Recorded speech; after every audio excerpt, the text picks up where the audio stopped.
আওয়ামী লীগের নতুন পরিকল্পনা ফাঁস।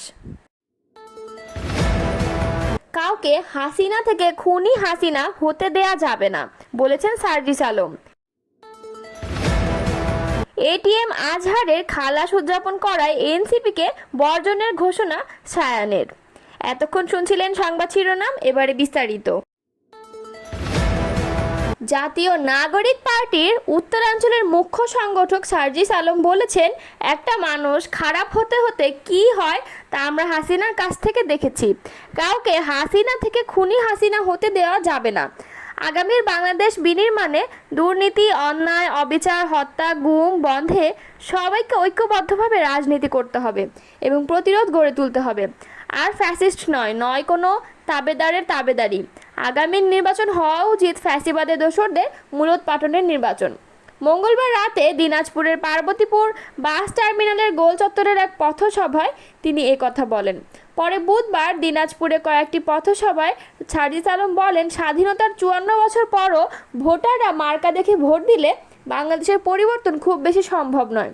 যে লোকটা ভালো কাজ করে, আপনাদের পাশে থাকে, তার যদি বড় কোনো মার্কা নাও থাকে, তাকেই আপনারা জনপ্রতিনিধি হিসাবে বেছে নেবেন। তিনি বলেন, রাজনৈতিক উদ্দেশ্য প্রণোদিতভাবে মামলা বাণিজ্য চলছে। কোনো একটি রাজনৈতিক দল ইচ্ছা করে অন্য রাজনৈতিক দলের নিরপরাধ মানুষকে হয়রানি, টাকা আত্মসাৎ ও চাঁদাবাজির জন্য মামলা বাণিজ্য শুরু করেছে। এ মামলা বাণিজ্য চলতে দেওয়া যাবে না। এদিন দুপুরে এনসিপির বিরল উপজেলা শাখা কার্যালয় উদ্বোধন ও বকুলতলা মোড়ে পথসভায় সার্জিস বলেন, গত 16 বছর উত্তরাঞ্চলকে অধিকার বঞ্চিত করে রাখা হয়েছিল। দক্ষিণাঞ্চলে একটি পৌরসভায় যে উন্নয়ন বরাদ্দ দেওয়া হতো, উত্তরাঞ্চলে একটি জেলায় সেই পরিমাণ বরাদ্দ দেওয়া হতো না।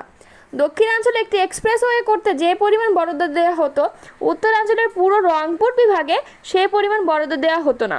এই উন্নয়ন বৈষম্যের মধ্য দিয়ে বিগত এক যুগ অতিবাহিত হয়েছে।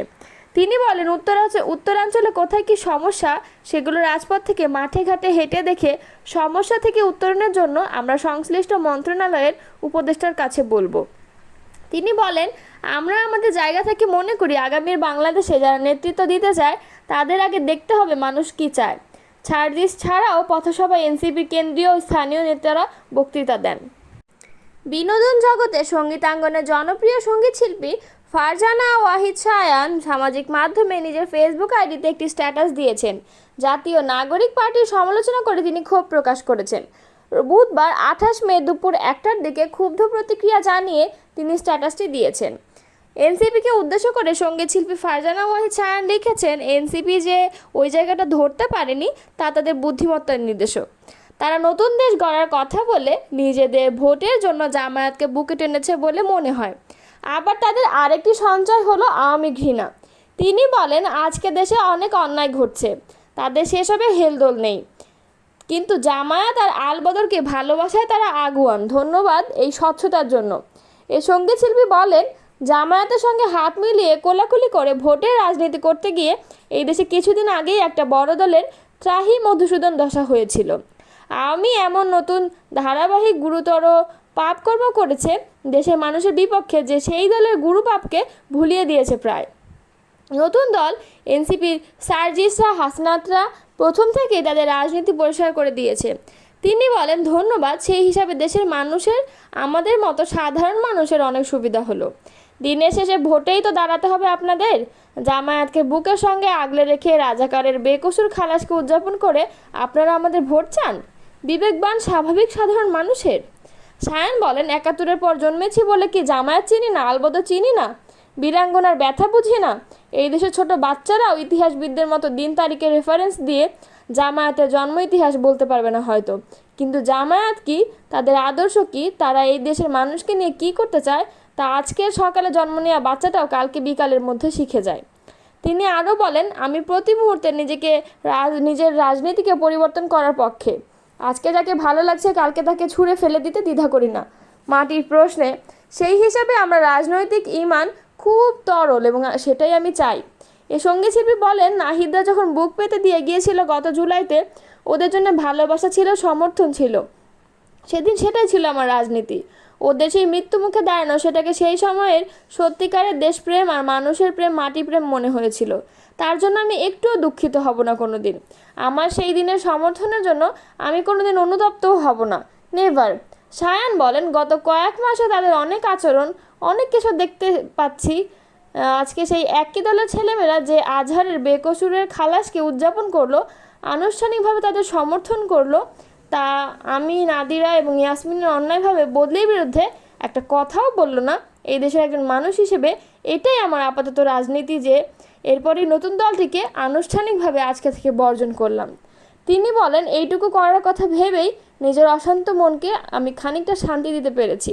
আগামী নির্বাচনে আমি এনসিপি, জামায়াত ও এই সমমনা দলগুলোকে ভোট নিজে তো দেবই না, এবং মানুষকে অনুরোধ করব তারা যেন এই দলগুলো থেকে দূরে থাকেন। একজন একক ব্যক্তি হিসেবে এটাই আমার সাধ্য। I will never support NCP, এ কথা বলেন সঙ্গীতশিল্পী সায়ান। রাজধানী সহ সারা দেশে রাজনৈতিক নেতাদের হত্যার মাধ্যমে পরিস্থিতি অস্থিতিশীল করার পরিকল্পনা ছিল সুব্রত বাইন ও তার বাহিনীর। তাদের টার্গেটে ছিল বিএনপি, জামায়াত ও এনসিপির শীর্ষ পর্যায়ের নেতারা। উদ্দেশ্য ছিল অস্থিতিশীলতার মাধ্যমে দেশে রাজনৈতিক সংকট সৃষ্টি করা। এ ষড়যন্ত্রের পেছনে রয়েছেন নিষিদ্ধ আওয়ামী লীগের শীর্ষ পর্যায়ের কয়েকজন নেতা। এ পরিকল্পনার প্রধান সহযোগী ছিলেন তাদের শিষ্য আবু রাসেল মাসুদ ওরফে মোল্লা মাসুদ। পরিকল্পনা বাস্তবায়ন করতে এরই মধ্যে হুন্ডির মাধ্যমে প্রতিবেশী একটি দেশ থেকে মোটা অঙ্কের অর্থ পাঠানো হয় তাদের বাহিনীর কাছে। ওই অর্থ দিয়ে বিভিন্ন এলাকায় শুটার ও কিলারদের সংগঠিত করেছিল সুব্রত বাইন বাহিনী। মঙ্গলবার রাতে হাতিরঝিল থানায় হস্তান্তরের পর গোয়েন্দা হেফাজতে তাদের জিজ্ঞাসাবাদে বেরিয়ে আসে এমন চাঞ্চল্যকর তথ্য। তদন্ত সংশ্লিষ্ট সূত্রে এসব তথ্য জানা গেছে। এদিকে রাজধানীর হাতিরঝিলে থানার অস্ত্র মামলায় সুব্রত বাইনকে 8 দিন ও অপর 3 জনকে 6 দিনের রিমান্ড মঞ্জুর করেছেন আদালত। পুলিশের আবেদনে বুধবার অনুমতি দেন ঢাকার অতিরিক্ত চিফ মেট্রোপলিটন ম্যাজিস্ট্রেট জাকির হোসাইনের আদালত। সুব্রত বাইন ছাড়া অপর আসামিরা হলেন আবু রাসেল মাসুদ ওরফে মোল্লা মাসুদ, শুটার আরাফাত ও MSS শরীফ। এদিন সুব্রত বাইন সহ 4 আসামিকে বিকাল 3:15টার মধ্যে ঢাকার মেট্রোপলিটন ম্যাজিস্ট্রেট আদালতে হাজির করা হয়। তাদের রাখা হয় CMM আদালতের হাজতখানায়। বেলা 3টা 42 কঠোর পুলিশ প্রহরায় তাদের আদালতের কাঠগড়ায় নেওয়া হয়। এ সময় হেলমেট, বুলেট প্রুফ জ্যাকেট ও হাতকড়া পরানো ছিল। পরে কাঠগড়ায় নিয়ে তাদের হেলমেট ও এক হাতে হাতকড়া খোলা হয়। রিমান্ড শুনানি শুরুর আগে আদালতে সাংবাদিকদের উদ্দেশ্যে সুব্রত বাইন বলেন, সত্য কথা লিখবেন, আমি যা তাই লিখবেন, আমারও তো পরিবার আছে, কিন্তু আমি 1987 সাল থেকে কোনো প্রতিবাদ করিনি। সাংবাদিকরা এত খবর রাখেন, 2.5 বছর আগে আমার আয়না ঘরে